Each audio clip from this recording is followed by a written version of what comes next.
Welcome to our webinar today. My name is Lora, Cecere, and I'm the founder of Supply Chain Insights, and I'm excited today to bring you a webinar about a new, innovative, and distinctive technology approach to really help manufacturers and procurement organizations in complex make-to-order, assemble-to-order processes to drive lean processes.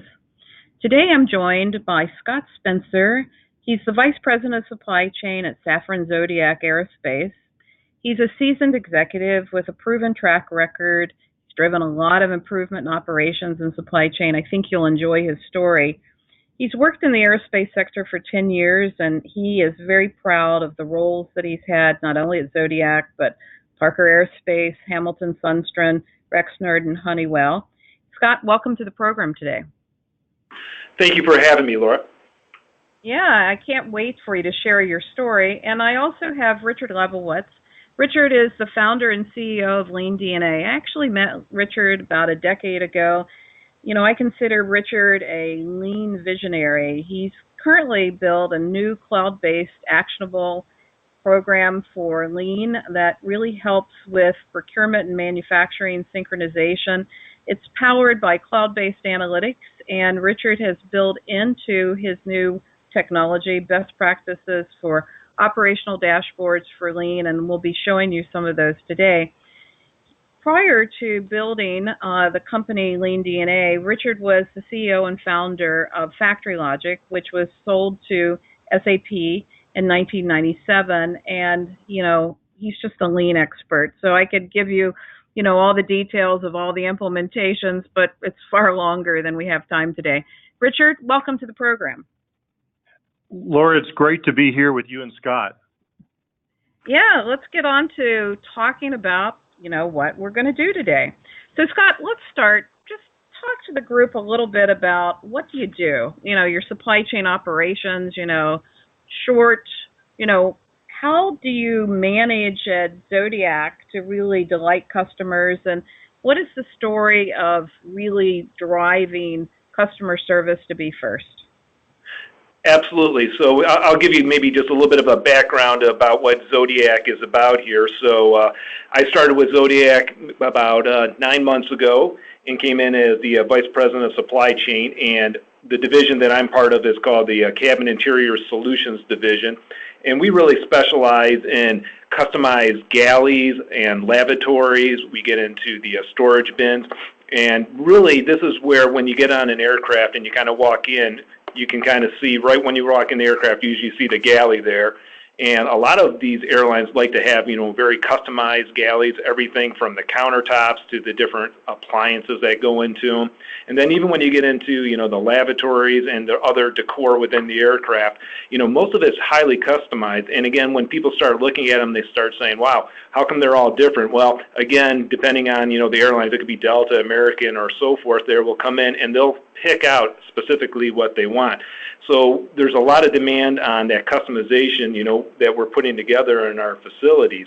And we currently have 11 business units across the division. So again, a pretty wide range of locations. And we're in North America, South America, Europe, and Africa. So we're trying to make sure we're coordinating all the customer requirements across these various BUs here. We have roughly about 600 or so people in the supply chain, and we have about 200 planners, roughly 100 buyers, and the rest, about 400 or so, are in the logistical area of moving the product in and out of the facilities.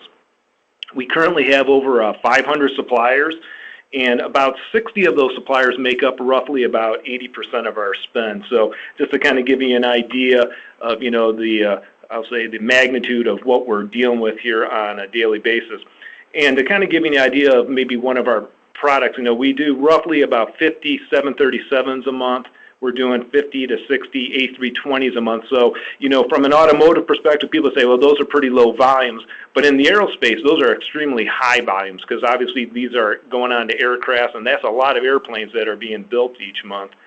And then when we look at, how many parts go into a lavatory, we have roughly 1,500 different parts that go into each lavatory. And so when we release what we call an MO, a materials order, or some people refer to them as work orders, we're basically making sure all those parts are coming together. And so part of the challenge we had was that, we had some sites that were not, really performing up to the level of getting to the customers on time. We had some that were in the upper 90s, and we had some that were down in the 80s and then even the 70s range. So part of what we had to do was come in and really work on getting the delivery performance up, and we also had to really address some inventory challenges that we had.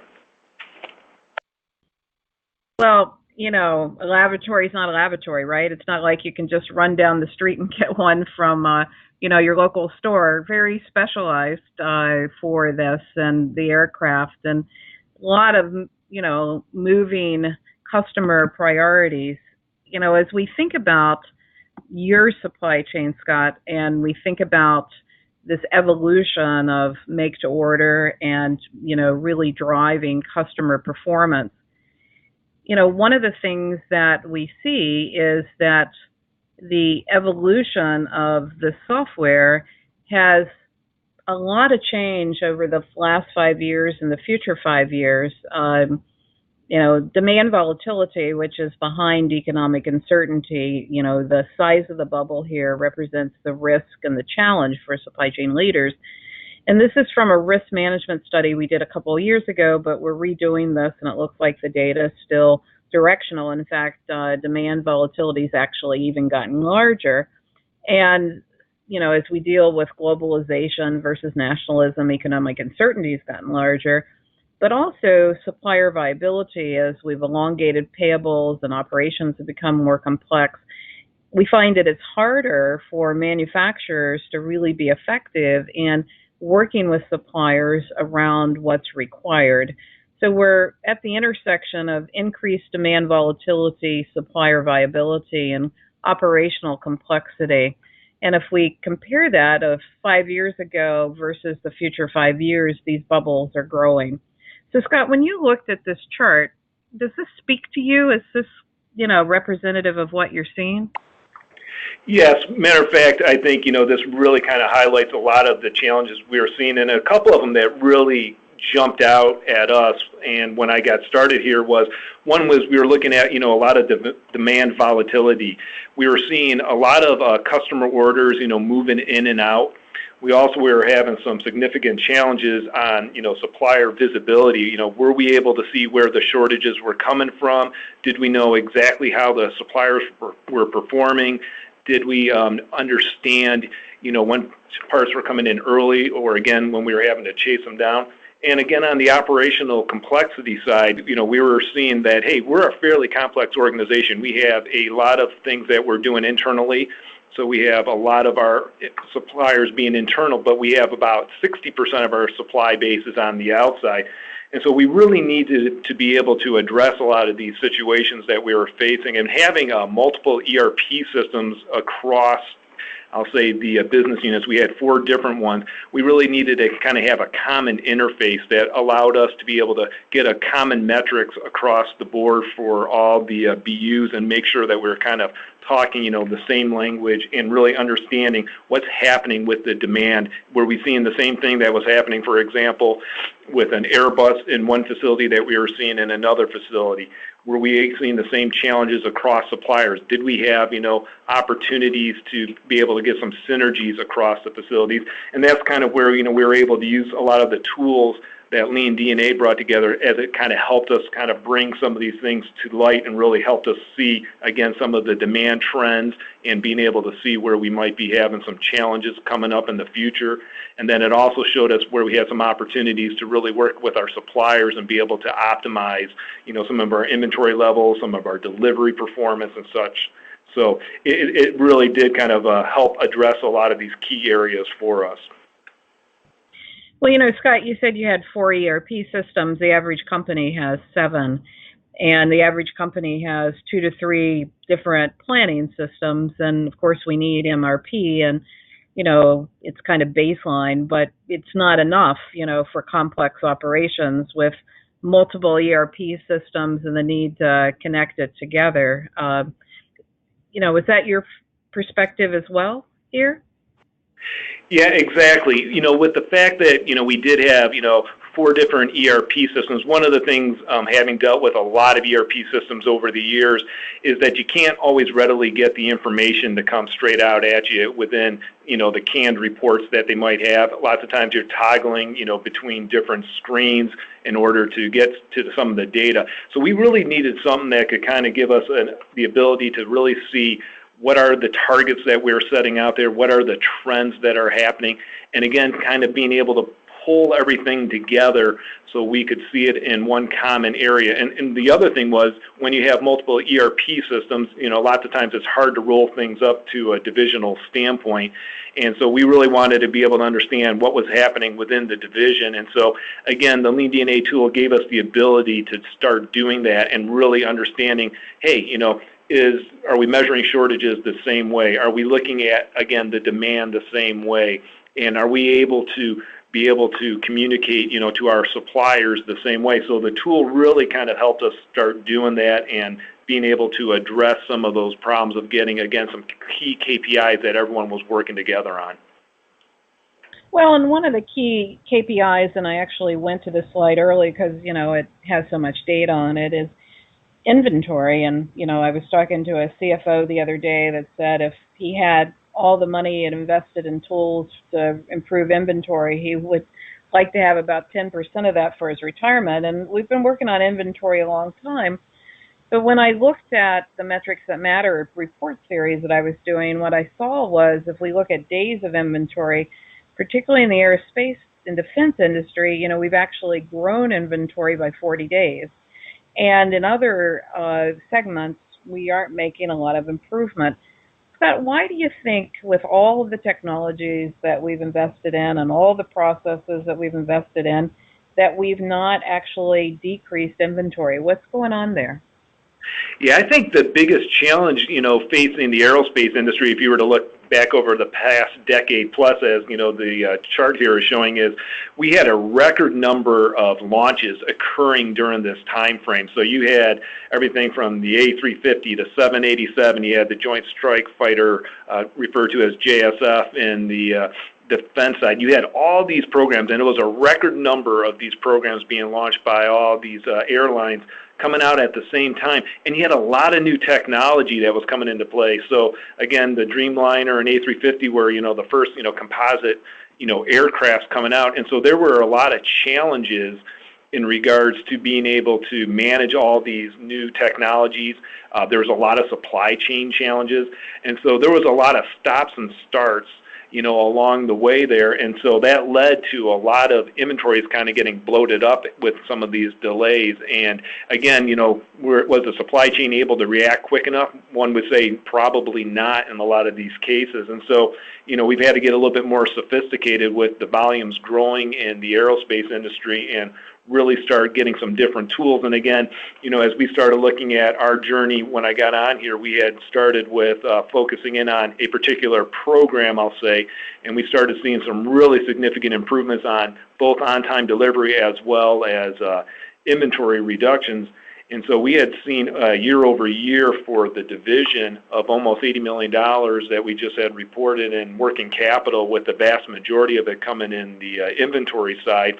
And it was a direct relation to getting some stronger processes, using some of the new tools that we had in place, such as LeanDNA. And when we got into our fiscal year 18, we projected another 16%, drop in the inventory. And right now we're at about 7 to 8% of that target so far for the fiscal year, and we are projecting to get there. So again, a lot of things caused, I'll say, some of the challenges the aerospace industry faced, but I think, again, as we started realizing that things have changed with demand and supply, we had to get smarter in some of the tools we're using. Well, and Richard, let me bring you in here. You are a lean expert, and we've been doing lean for a long time. And, one of the things that I see in your tool is that the average company is able to improve inventory by 11%. Why did we need a new tool, and what's happening here from your perspective? Yeah, so thanks, Laura, for bringing me in. So in terms of, my background, as you mentioned, I've been working in lean manufacturing and supply chain for about 25 years. And the area that I really focus in on is kind of the system side of lean. So I spent a lot of time in the factory, but the last 10, 15 years, it's been primarily on how do we build good systems. And unfortunately, the typical spreadsheets and macros don't really work well in today's world of rapid change and the complexity that Scott talked about in the supply chain. There's been some great advancements in BI and analytics, but these reports and graphs are typically backward looking. They can show you how well you performed, but they lack the insights on how to proactively improve and drive specific actions. BI and traditional reporting are good for showing what happened, but not good for decision support. So, for example, we find that procurement teams can receive hundreds or sometimes thousands of messages a day, but what's missing is identifying the top 5 to 10 actions that a buyer or analyst can take today that's going to actually have the biggest impact on inventory or improving performance.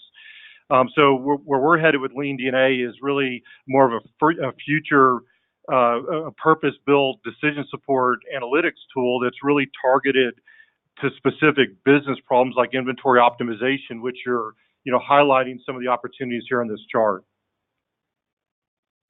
Well, thank you very much, Richard.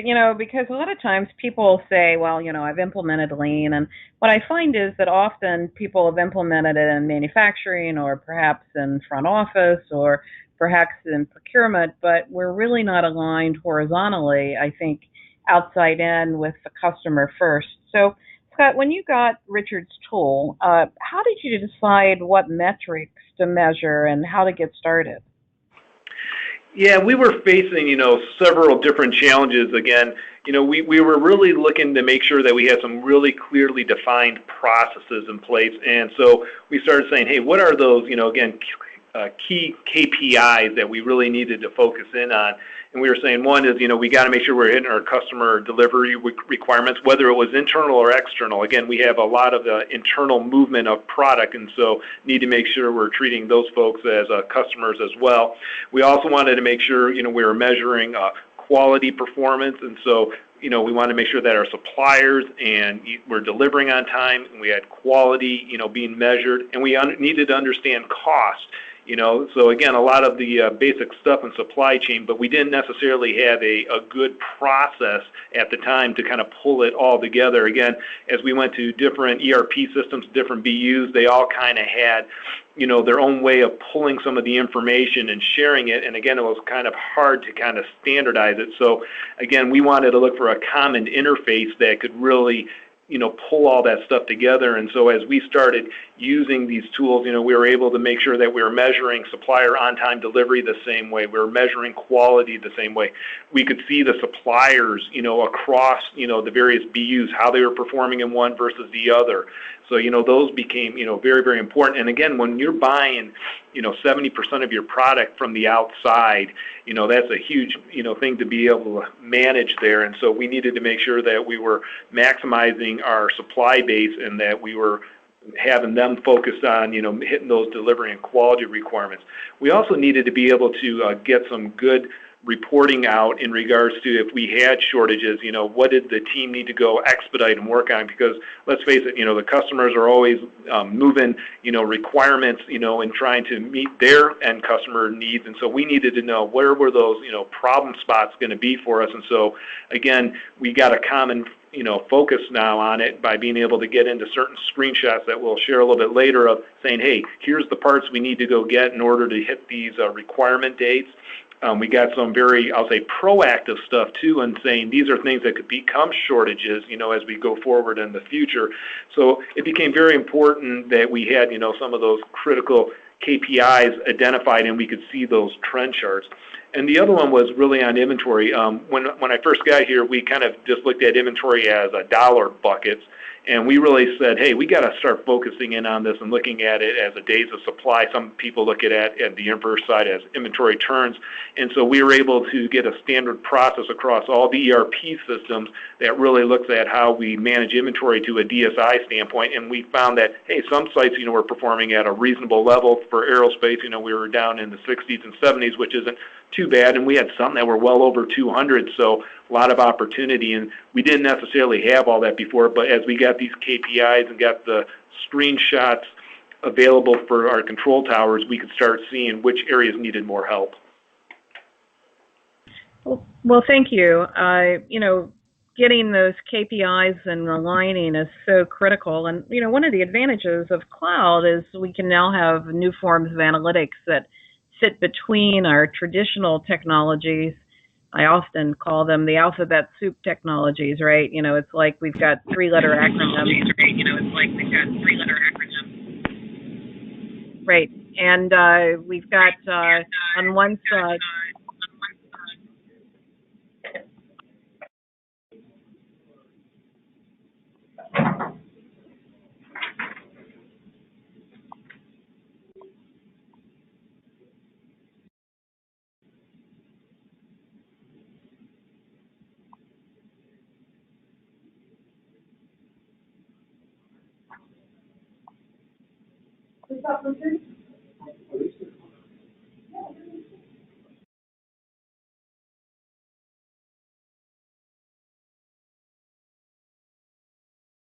I'm sorry. Laura will be back in just a minute. Thank you very much. So we had a little bit of background noise there. I'm sorry I got dropped off. But what I was saying is that we had the evolution of analytics that allows this improvement. So Richard, do you want to talk about the work you've done?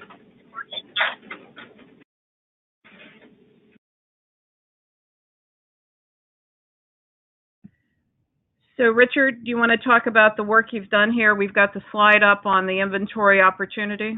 Yeah, this Scott, I'll kind of jump in there. This is really a key tool that, we use at all the BUs as well as at the division level. What this kind of chart is showing here is you basically see that orange line. I think you might want to go back ahead a little bit there. On the orange line representing where you currently are going with your supply meeting your demand. And then if you look at the blue line there, it represents where the optimal inventory performance would be if you followed all the plan for every part. And if you look at there you go. And if you look at the ABC analysis, and if you were to execute to what the actions are telling you. So we use this quite frequently, and it's a very, very powerful tool, and it's powerful visually too, because you can see where you're projecting your inventory to go. And so when we do it, we look in there and we'll look at it by programs. We can look at it by buyers. We've been getting into a little bit more detail on some of the commodity, and we find that it gives the buyers an opportunity to really work their actions that has an impact on this line. So basically every day they can go in there and see which actions they have fixed, and it prioritizes it from the top opportunities down to the smallest ones. And so we try to make sure we hit those top 10 every day. And as we work this, you see a nice natural trend line coming down here. And that's what we've been seeing at our business units and why we've seen such a dramatic improvement in our overall inventory as we kind of move forward there. So we continue to work on that every day, and we usually have this up at our executive monthly meetings as well, where we'll have the CEO in there, and so that gives him an opportunity to kind of see again the performance from a divisional standpoint. And if we want to highlight any of the BUs, we can quickly switch over to a site and share that. So again, it's a real live tool, and it provides actions which I think are very important in today's environment, and really has been very, very helpful for us. So Scott, this is a lot of the visualization of how do you really work with suppliers that you were talking about before, that you don't see with the traditional reporting around APS and ERP. How did you move your operations to better use this data? Did it require training? Did you have to implement new processes? The best part was, we actually just did the training with the folks as we were kind of rolling out the tool. We went to each of the sites, and it's a very user-friendly tool, and we kind of got into each of doing an overview for the whole group, and then we actually did one-on-one training. So as we started getting what we would call a super user, they would kind of go through and work with each of the buyers. We also used some of the LeanDNA team to help us, in getting it up and running with some of the sites, and it really was pretty easy, to do. Again, it's pretty simplistic compared to sometimes an ERP system. The other thing that it really gave us a huge advantage of is, and it doesn't show it necessarily in this picture, is we were able to put targets on here, so we could put, hey, this is what our KPI is for the year, is to reach this level, and then we had stretch targets. So it allowed people to visually see very quickly how they were doing, if they were tracking to get there or not. And the great thing was, again, there was actions in place to help the sites get to the level of performance they needed. So as we rolled out these things, we did spend a lot of time, doing some training. But then after a while, because of the simplicity of it, we were able to do more stuff, I'll say, from like a webinar such as this for additional training needs. Well, and here we have the standardization of the dashboards after you identified your key KPIs. And tell the group a little bit about how you use this to drive improvement across your sites. Yeah, again, we were kind of talking about, the need to have kind of a common view from all the different ERP systems, and making sure all the businesses were focused on, the same critical elements. And so you can kind of see here some different, what we call widgets, of areas that we like to look at, with each of the sites. And you can see everything from purchase inventory, POs to action in the next 90 days. And so when you were looking at these charts, again, you can see, is there a burn down happening, or is it growing? And then you can actually drill into each of these widgets, and it'll give you the details behind it, so you can kind of see, is it a particular program that was causing an increase? Are we focused on a particular area that's showing improvements? And so this became our common talking point, and it gave us both, indicators of today of how we're doing, and also gave us some future indicators of what to expect as we were moving forward. So again, this became, a standard part of our operating process, within probably about a month or two for each BU. Once we had all the information loaded, did the training, it became very easy for the sites to start working with it, and now it's just become part of our routine and part of how we do business here.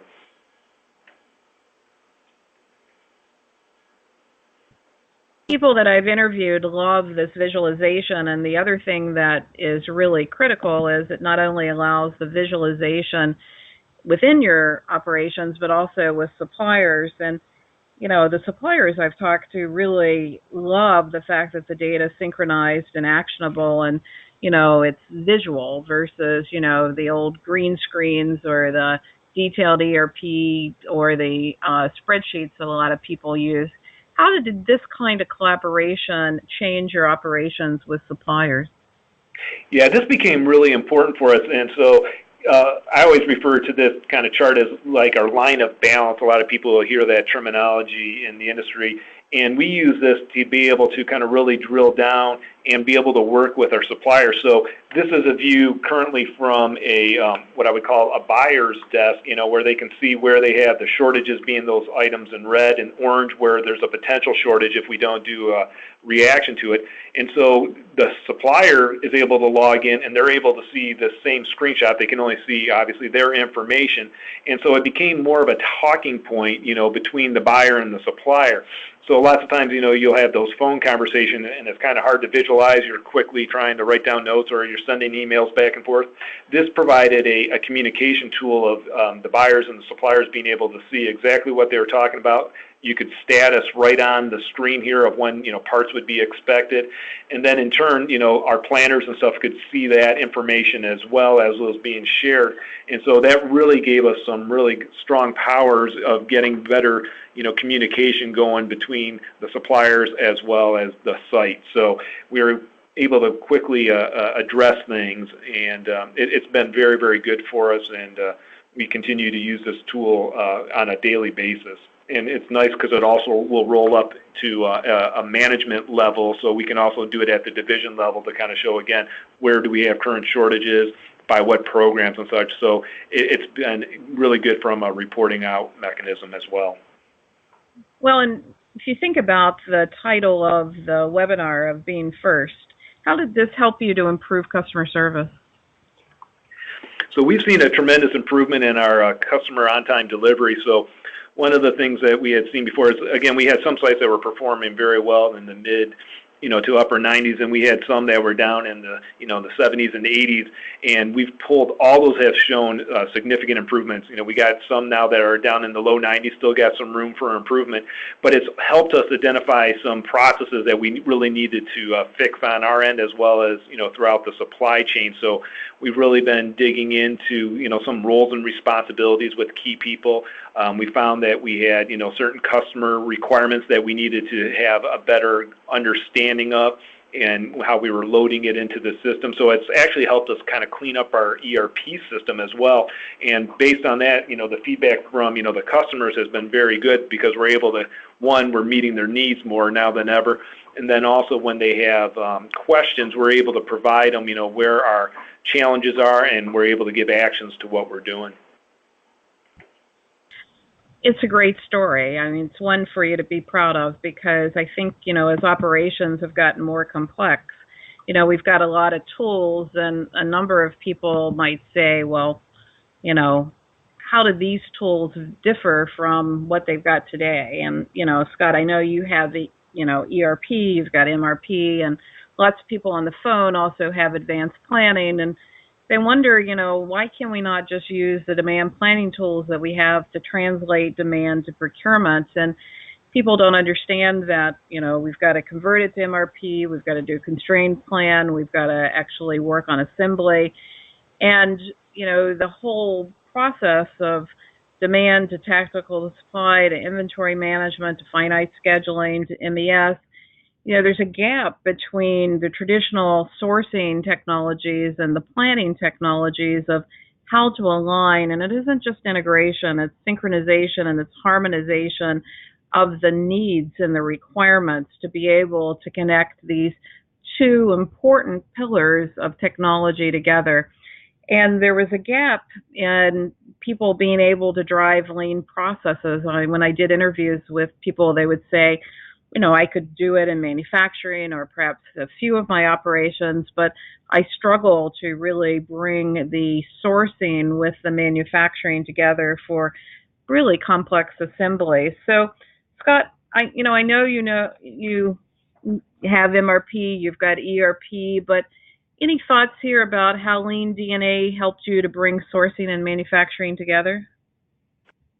Yeah, I mean, it really has kind of helped, kind of bridge the gap in a lot of ways. And it's become that kind of, the analytics of being able to simplify what's happening in those ERP systems and the MRP systems, and kind of putting it in an easy to read, format and stuff like that. I think, Richard will probably chime in here and kind of jump into, what are, some of the, technical points behind it. But again, we were looking at it as we need something that really simplified it. So again, we have, a lot of business leaders that are looking at it. They're outside of the supply chain, but it helps them understand what's happening with some of their programs and within their own businesses now. So. Well, and let's see if Richard's back. Richard, how did you realize that you had this gap and opportunity in the industry? I mean, cloud-based analytics allowed you to bring it to life, but you had to realize there was a business challenge here between procurement and manufacturing. Can you tell the group a little bit about how you evolved the technology? Sure. So what happened is I was working with many leading manufacturing companies like Zodiac across about 10 different countries, very specifically working on how to reduce inventory and improve performance. So we weren't really looking at the technology, but what are the results that we want to achieve? And what we found is that almost everyone was trying to create their own custom analytics solution and dashboards to solve the exact same supply chain problems. So we kind of took a step back and said, why don't we build one out-of-the-box software that has all this deep domain expertise built in, and specifically targets inventory reduction and shortages. We can host it in the cloud and deploy it on demand in a few days, and really start to drive some of these best practices. The reality is, when you look at this graph, every company we work with has some ERP or MRP systems, but yet those technologies typically don't provide a real end-to-end inventory analytics solution that really helps them make decisions. So as a result, every leader in supply chain who wants to be effective in their role has been wrestling with IT and finance to get budgets to develop an internal solution, often using Excel or a BI toolkit. And I know Scott's probably seen this, Laura, you've seen it as well, but those efforts are very costly to create these own internal solutions. They can take months, and sometimes even after years, it's hard to get it right. And even when it's finally working, most of those solutions are just giving you a backward-looking view of how did we do in the past. It's not giving you a forward-looking predictive view of not only what we could do in the future, but how to get there. And the reality is, supply chain leaders don't want to build their own technology, but they often felt they had no choice. And the net result is, from what we've seen, is that there's professionals like Scott and many others that are really out there looking for good tools to optimize inventory while improving factory performance. So I saw that frustration over and over again with many of the companies that we were working with and looking at how do we, close that gap. And given my lean background and really decades in supply chain systems, I felt I was in a unique position to develop this kind of purpose-built solution that really can be up and running in a couple of weeks versus the months or years of a lot of those solutions that are already out there or existing. Yeah, I think that became one of the big challenges for us, and I'm sure a lot of other supply chain people would relate with it. Is we had a lot of offline systems that we were running, a lot of Excel spreadsheets and stuff like that, and we were trying to get people to use even the ERP systems more. But again, because they couldn't get the reports or the forward-looking things that they needed, they were trying to create their own Excel spreadsheets. And so we found this to be a very, very good solution to, again, get everyone on one page. And it's been really great because now when we talk about, what is our forecast and stuff like that, we're going to the same tool, and we've got away from having to have Excel be our savior. I mean, it's still a great tool. You can download some stuff to it. But again, when we go back to the main drivers of what we're looking at from a KPI, the tool allows us to interface those ERPs and actually make improvements in those systems as well. Let's do some questions here, Scott. Debbie wants to know, how did you convince your management team to invest in this with, you already had technologies? How did you convince them they needed to do this? Great question. I think, one of the things that I was new coming in myself was they said, hey, we got to fix our ERP systems. And we had this big issue across, the board, on multiple ERP systems. And to become an expert in each one overnight, was not going to happen. And so when we looked at it, we were saying we got some real process challenges here. And so very quickly, we kind of had put, the case together saying, we need something that can really, interface, with these ERP systems and kind of give us a common view and, again, be able to set some common metrics. And so thank God I had a very good boss here, still here, and he was able to understand some of the challenges we were facing there and liked the concept of being able to move forward. And so the next thing is getting your, obviously your IT or information systems department, on board. And the fact that, it wasn't going into necessarily proprietary areas and stuff like that, and we had a good secure method, we were able, to be able to extract, the needed information to help drive it. So when people could see the benefits of what we could do very quickly, it became a pretty easy sell on that standpoint. Did they realize the business pain, or did you have to educate them? I mean, how hard was it? I think sometimes, people are very frustrated with, the issues going on. They're getting complaints from customers, and you're having issues out on the floor with, shortages, and you have bloated inventories and stuff. So people realize there's problems around there, and depending on how bad it is, sometimes they think it's just a supply chain related issue. And so when we started pointing out, where some of these processes needed to be improved, they weren't all necessarily supply chain related. We're kind of, supply chain I always think is the glue that kind of holds the business together, but it actually helped us fix other areas. And so I don't think they realized where some of the pain was coming from, but they knew we needed to do something. And I think having a solution go forward really helped, and so when you're in a hard spot, lots of times, you're willing to take that chance. And again, for us, I mean, from an investment standpoint, it was well worth it. It wasn't, something that was going to break the bank, but it did provide us, a very useful tool to get up and going very quickly. So Richard, I'm hoping you're still there. Mike wants to know, how well you integrate with ERP. Have you integrated with Oracle and SAP? And how long does it take? Can you give some kind of guidance? Sure. Yeah, we integrate with Oracle, SAP. Most of the major ERP systems we already have integrations with. What I would say is that connecting to these systems is not really the challenge. What we've found over the years that it's how do you take that data, get the right data, transform that data into useful information. So part of what we spend many years doing is not just connecting, but building a workflow to extract the right data that then translates well into a lot of the analytics that Scott was just showing. So we can typically get up and running with these systems within about a week. And it kind of amazes people, well, why can you do it so quickly? But it really is because we've invested really years in developing those extraction workflows to get the right PO commit date, to get the right pricing data for a particular part. And sometimes with systems like SAP, even things like pricing or lead time, it can be in 2 or 3 different locations, and really understanding that domain, background of that model, the tools, and then transform it into useful information is where we focus. And that's helped us be able to not only connect to these systems, but get up and running very quickly. Well, thank you, Richard. I think it's time to wrap up, and we appreciate everyone giving us questions. Any other questions that come in, we will follow up, and we will be sharing this webcast with people as a follow-up so you can share. If we think about wrapping up, I don't know, Scott, if you have any words of wisdom of, what you would tell other people about this program and about, the work here.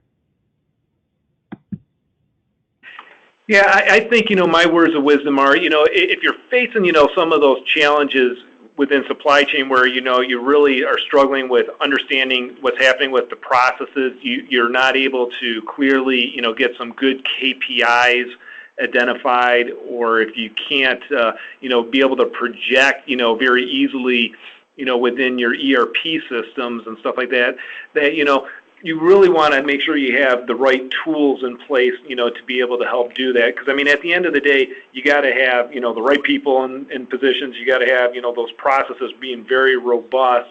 But you got to have a way of measuring it and being able to see, where you're going to get to in the future. So I think it's very, very important, that you sometimes got to take a step back and look at the bigger picture and see, where are the pains coming from, and do you really have, good ways to measure it, and do you really have solid processes in place?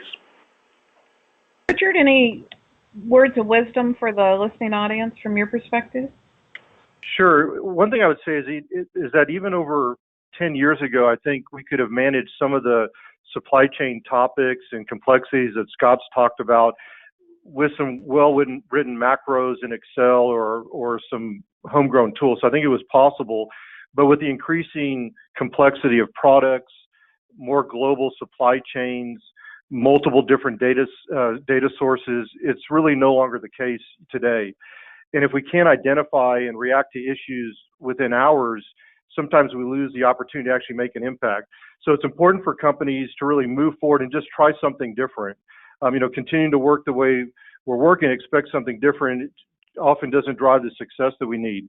So a big part of achieving the success that I think Scott's talked about today is because we've created technology that is rather powerful on the back end, but easy for people to understand and use on the front end. And we're excited about the possibilities and what we're able to do with AI and lean supply chain strategies. And bringing that into one system that can actually have a measurable impact with some of the leading manufacturing companies in the world like Zodiac.